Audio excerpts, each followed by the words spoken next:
د لوی اختر نه مخکې دا یو ضروري مسله چې هر هغه کس دپاره په دې باندې عمل کول ضروري دي چا باندې چې لمونځ فرض وي او فرض لمونځ ادا کوي. مسله دا شی ده چې کله د لوی اختر نه راشاتنۍ ورځ شي چې یعنی نهمه ذوالحجه چې موږ تاسو د عرفې ورځ وایو، د عرفې ورځې د سهار لمونځ نه نیولې تر د اختر څلورمې ورځې مازدیګر لمونځ پورې ټوټل 15 ورځې جوړیږي. په دې 15مه ورځ باندې مازدیګر لمونځ پورې او ټوټل 23 لمونځونه جوړیږي. دغه 23 لمونځونو کې هر لمونځ نه وروسته یو ځل دغه تکبیرات ویل، الله اکبر الله اکبر لا اله الا الله والله اکبر الله اکبر ولله الحمد. په هر سړی او په هر زنانه، سړی د پاره په اوچت اواز سره ویل او زنانه د پاره په خاموش اواز سره ویل، دا په هر یو کس باندې لازم او ضروری او واجب دي. شرعي لحاظ د حیثیت د واجب دي چې هر فرض مون وروسته به یو ځل دغه تکبیرات ویل، هر سړی د پاره په اوچت اواز سره او د هر زنانه د پاره په خاموش اواز سره ویل دا واجب دي.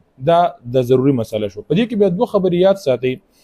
هغه دا چې کله وری انسان دی ونهیر شي او پاتې شي ورنه، نو که چېرته داسې عمل دی نه وي کړی چې هغې سره لمونځ ماتېږي، مطلب ګپ شپ دی نه شروع کړی، لا دغه شانتې د خپل ځای نه نه پاڅېدلی روان شوی نه، نو بیا در یاد شو دغه دوران کې، نو بیا هم دغه وخت کې چې در یاد شو به ډایرکټ یې ووایه، بیا هم ټیک ده.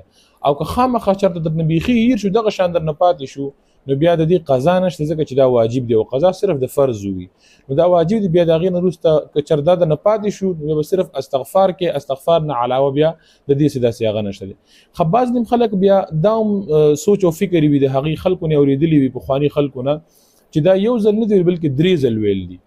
نو فقهي مسله، شرعي مسله دا شی ده چې یو ځل ویل واجب دي او د دین علاوه زیات ویل نه سنت دي نه مستحب دي. خو که چېرته څوک خپل طرف نه په خپل مرضی باندې یو ځل 2 ځل زیات وي، 2 ځل نه 3 ځل زیات وي، 4 ځل زیات وي، نو په دې کې هیڅ حرج نشته دی.